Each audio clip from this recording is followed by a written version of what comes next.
Hi, in front of me is UMIDIGI A3S, and today I would like to show you how you can download and apply iOS Launcher on this device. Firstly, open Play Store and type iOS Launcher. Then download this app from this developer.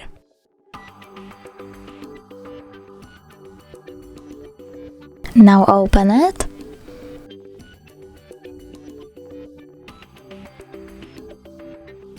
Click Allow and tap Home button.